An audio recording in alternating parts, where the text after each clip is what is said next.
નમસ્કાર નિર્ભય ન્યૂઝમાં આપની સાથે હું મયુરી અને વાત હવામાનની કરવી છે કેમ કે કાળઝાળ ગરમી અને આકરા તાપમાંથી આખરે આંશિક રાહત તો મળી છે। ગુજરાતના હવામાનમાં પલટો આવ્યો છે। આપણે જોઈ રહ્યા છીએ કે વરસાદી માહોલ જે છે તે ગુજરાતના ગ્રામ્ય વિસ્તારોમાં જામ્યો છે। ત્યારે હવામાન વિભાગે હવે આગળના દિવસો માટે શું આગાહી કરી છે તેની વાત આ વિડીયોમાં કરીશું। તો સૌથી પહેલા પહેલી તારીખથી લઈને પહેલી તારીખ જૂનથી જે વરસાદી માહોલ જામવાનો છે ગ્રામ્ય વિસ્તારોમાં તેને લઈને 4 દિવસ સુધીની આગાહી જે હવામાન વિભાગ દ્વારા કરવામાં આવી છે તેને લઈને નજર કરીશું કે ગુજરાતના કયા કયા ભાગોમાં કયા કયા જિલ્લાઓમાં વરસાદની આગાહી છે। તો પહેલી તારીખની જ્યારે આપણે વાત કરીએ છીએ તો પહેલી તારીખે ક્યાં ક્યાં વરસાદ આવવાનો છે ત્યારે હવામાન વિભાગ દ્વારા જે આગાહી કરવામાં આવે છે તે આગાહીમાં કહેવામાં આવ્યું છે કે ખાસ કરીને જે સૌરાષ્ટ્રના જે વિસ્તારો છે તેમાં ખાસ કરીને આગાહી છે કચ્છમાં, મોરબીમાં, સુરેન્દ્રનગરમાં, રાજકોટમાં, બોટાદમાં, જૂનાગઢ, અમરેલી, ગીર સોમનાથ, ભાવનગરમાં વરસાદની આગાહી છે। સાથે જ ઉત્તરનો જે પટ્ટો છે ઉત્તર ગુજરાતનો તેમાં પણ વરસાદની આગાહી કરવામાં આવી છે। બનાસકાંઠા, પાટણ, મહેસાણામાં વરસાદની આગાહી છે જ્યારે સાબરકાંઠામાં પણ મધ્યમ વરસાદની આગાહી છે। હવે આ જેટલો ભાગ તમે જોઈ રહ્યા છો કે જે આ પીળા રંગનો જે ભાગ છે તેમાં હળવા વરસાદની આગાહી કરવામાં આવી છે। એટલે આ જે પટ્ટો છે કચ્છનો જે આખો પટ્ટો છે અને સૌરાષ્ટ્રનો જો ભાગ જે મેં તમને જણાવ્યું કે મોરબી, સુરેન્દ્રનગર, રાજકોટ, બોટાદ, જૂનાગઢ, અમરેલી, ગીર સોમનાથ, ભાવનગર અને જે પાટણનો જે ઉત્તરનો પટ્ટો છે ઉત્તર ગુજરાતનો પાટણ, બનાસકાંઠા, મહેસાણા, એમાં ગાંધીનગર અને અમદાવાદ, ત્યારબાદ જે મધ્ય ગુજરાતનો જે ભાગ છે તે મધ્ય ગુજરાતના ભાગોમાં પણ હળવા વરસાદની આગાહી। એટલે આમ જોવા જાવ તો પહેલી તારીખ માટે સૌરાષ્ટ્રના જે વિસ્તારો છે ત્યારબાદ ઉત્તર ગુજરાતના જે વિસ્તારો છે અને મધ્ય ગુજરાતના જે વિસ્તારો છે તેમાં હળવા વરસાદની આગાહી કરવામાં આવી છે।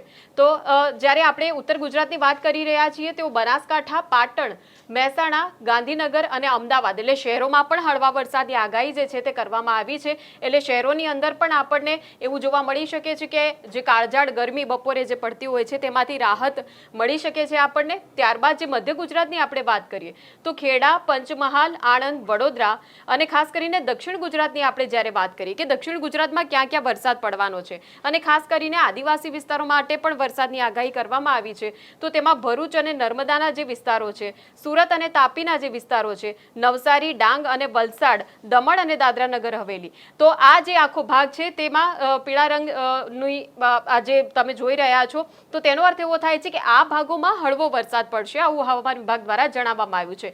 તો બીજી તરફ આપણે જ્યારે છોટાઉદેપુરની વાત કરીએ છીએ તો છોટાઉદેપુર, દાહોદ, મહીસાગર, અરવલ્લી અને સાબરકાંઠા, તો અહીંયા થોડોક જે વરસાદનું જોર જે છે તે આપણને વધુ જોવા મળવાનું છે કે એ પ્રકારે આગાહી કરવામાં આવી છે। સાબરકાંઠાનો જે પટ્ટો છે એના પછી થોડુંક આપણે નીચે આવીએ તો અરવલ્લી, મહીસાગર, દાહોદ, છોટાઉદેપુર, તો આ જે વિસ્તારો છે આ જે 5 જિલ્લા છે ખાસ કરીને, તો આ જે આદિવાસી પટ્ટો અહીંયા પણ જે આવી જાય છે ત્યાં થોડુંક હળવાથી વધુ વરસાદનું જોર આપણને જોવા મળવાનું છે। તો આ આપણે વાત કરી કે પહેલી તારીખે ક્યાં વરસાદ પડવાનો છે અને ત્યારબાદની આપણે આગળ વાત કરીએ કે આગળની જે દિવસોની આગાહી છે તેની આપણે વાત કરીશું કે ત્યાં કેવા પ્રકારે આપણને વરસાદ જોવા મળી શકે છે, આગળ કેવા પ્રકારે આગાહી જે છે તે કરવામાં આવી છે તેની આપણે વાત કરીએ।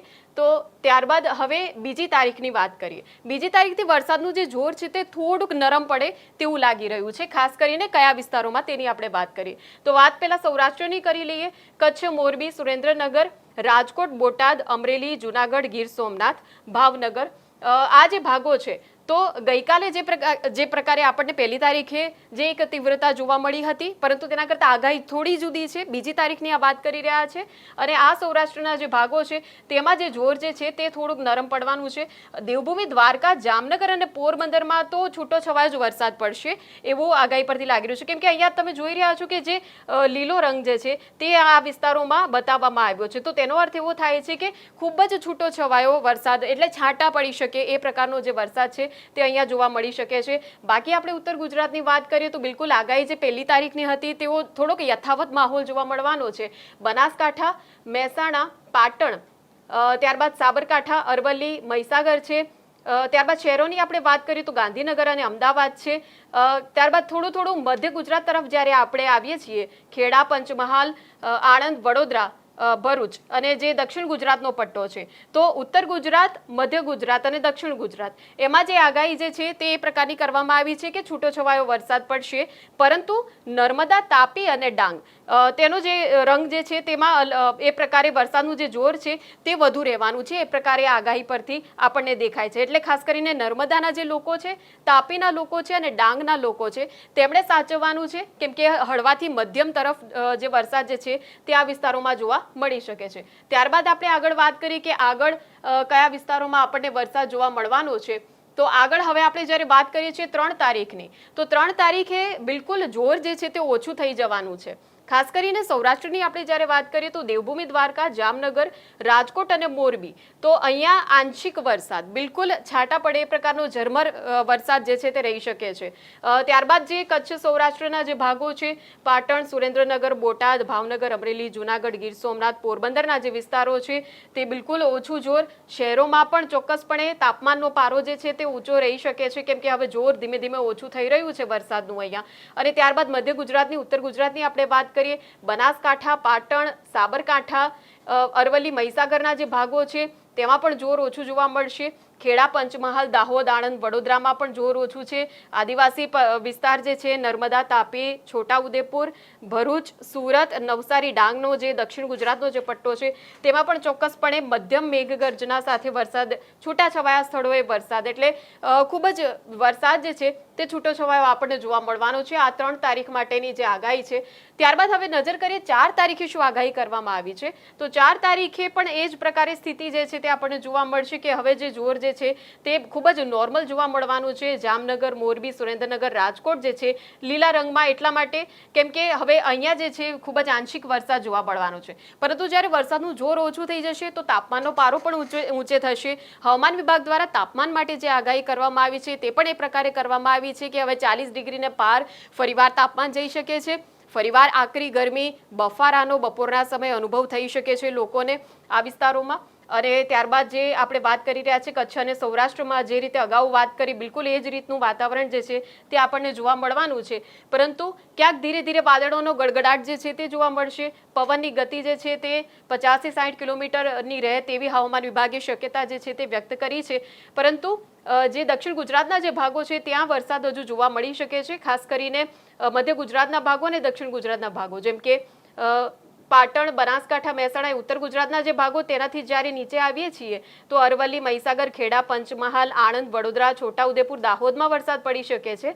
ભરૂચ, નર્મદા, સુરત, તાપી, નવસારી, ડાંગ, જે દમણ અને દાદરાનગર હવેલી છે ત્યાં પણ વરસાદ પડી શકે છે. તો આપણે જોયું કે 1 તારીખથી લઈને 4 તારીખ સુધી કેવા પ્રકારનો વરસાદનો માહોલ જે છે તે રાજ્યભરમાં આપણને જોવા મળી શકે છે. વધુ માહિતી જે છે તે હવામાન વિભાગના અધિકારીએ આપી છે, તેના પર પણ નજર કરી લઈએ. से कल स्कैटर्ड बारिश दर्ज की गई है, light to moderate Gujarat region में, और सौराष्ट्र में लाइट रेन दर्ज की गई है. तो आज वो western disturbance north west Uttar Pradesh और नेबरहुड पे है एज ए साइसर 3.1 एंड 7.6 किलोमीटर के बीच में, और साथ में एक ट्रफ एक्सटेंड किया गया है उसके साथ 5.8 किलोमीटर में, जिसकी जो पोजीशन है 70 डिग्री ईस्ट और 20 डिग्री नॉर्थ के आसपास ट्रफ है. एक और साइक्लोनिक सर्कुलेशन बना हुआ है सेंट्रल पाकिस्तान और नेबरहुड पे 1.5 किलोमीटर अबव मीन सी लेवल पे, और वहाँ से एक ट्रफ गया है नॉर्थ अरेबियन सी तक 1.5 पे. इसके साथ ही साउथ वेस्टर्ली विंड्स चल रही हैं. तो जो ये वेदर मौसम प्रणालियाँ हैं, इनके प्रभाव से हम उम्मीद कर सकते हैं कि अगले 6 दिन तक गुजरात रीजन और सौराष्ट्र कच्छ में आइसोलेटेड से स्कैटर्ड और डे 3 में फेयरली वाइड स्प्रेड बारिश होने की उम्मीद है. इसके साथ ही हम थंडरस्टॉर्म भी एक्सपेक्ट कर रहे हैं 1 से 6, डे 1 से डे 6 तक, जिसमें से पहले 3 दिन जो थंडरस्टॉर्म की स्पीड रहेगी 50 से 60 किलोमीटर प्रति घंटा के हिसाब से गुजरात रीजन में, और जो सौराष्ट्र कच्छ में है 40 से 50 किलोमीटर प्रति घंटा 6 दिन, और गुजरात रीजन में डे 4 से डे 6 40 से 50 किलोमीटर प्रति घंटा. आज के लिए हमने हेल स्टॉर्म भी रखा है जो नॉर्थ गुजरात रीजन के जो बॉर्डर वाले डिस्ट्रिक्ट हैं राजस्थान और एमपी से लगते हुए, जिसमें कि अरावली है, महिसागर है, दाहोद है, इनमें हेल स्टॉर्म रखा है हमने, और 1-2 डिस्ट्रिक्ट हमने साउथ गुजरात रीजन का भी कवर किया है हेल स्टॉर्म में.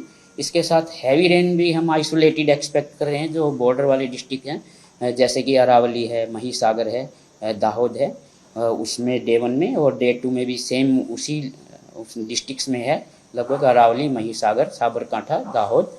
और डे 3 में थोड़ा सा साउथ गुजरात रीजन में हैवी रेन एक्सपेक्टेड है, जिसमें कि नर्मदा, तापी और डांग इत्यादि है। इसी के साथ ही अगर टेम्परेचर्स की बात करें तो कल उत्तर गुजरात रीजन में और साउथ गुजरात रीजन में थोड़े से ड्रॉप हुए हैं, 2 से 3 डिग्री। अहमदाबाद का भी डाउन हुआ है, और जो कल सर्वाधिक टेम्परेचर आया था 41.3 डिग्री सेल्सियस दर्ज किया गया था सुरेंद्र नगर में। और अभी थोड़ा सा फॉलिंग टेंडेंसी के साथ हम 3 दिन एक्सपेक्ट कर रहे हैं कि नो लार्ज चेंज रहेगा, मतलब कोई विशेष बदलाव नहीं आएगा। उसके बाद फिर से ड्रॉप है 2 से 4 डिग्री का टेम्परेचर, मैक्सिमम टेम्परेचर्स में। और जो अगर उसकी बात करें मछुआरों की, तो डे 1 के लिए हमने नॉर्थ गुजरात और साउथ गुजरात दोनों में मछुआरों के लिए वार्निंग दी है। कोस्टल में विंड उम्मीद कर रहे हैं कि 25 से 30 नॉट, गस्टिंग 35 नॉट के आसपास रहेगी। उसकी डायरेक्शन साउथ वेस्टर्ली रहेगी, मतलब साउथ वेस्ट से विंड्स आएंगी, स्ट्रॉन्ग विंड से, प्रेशर ग्रेडियंट की वजह से। और लोकल की बात करें तो हम आज एक्सपेक्ट कर सकते हैं कि अहमदाबाद में 40 डिग्री के आसपास टेम्परेचर मैक्सिमम रहेगा। और जहाँ तक वेदर की बात है तो जनरली क्लाउडी स्काई रहेगा with 1 or 2 spells of light to moderate rain accompanied with thunderstorm and lightning during evening और नाइट आवर्स। तो और जो बाकी टेम्परेचर्स हैं जैसे गांधीनगर का, उसमें भी हम 40 डिग्री एक्सपेक्ट कर सकते हैं। ત્યારે આ મુદ્દે તમારું શું કહેવું છે તે કમેન્ટ સેક્શનમાં અમને જણાવશો, અને આ પ્રકારના વિડીયો માટે આપ જોતા રહો નિર્ભય ન્યૂઝ। અમારી ચેનલને લાઇક, શેર અને સબસ્ક્રાઇબ કરવાનું ભૂલશો નહીં। નમસ્કાર।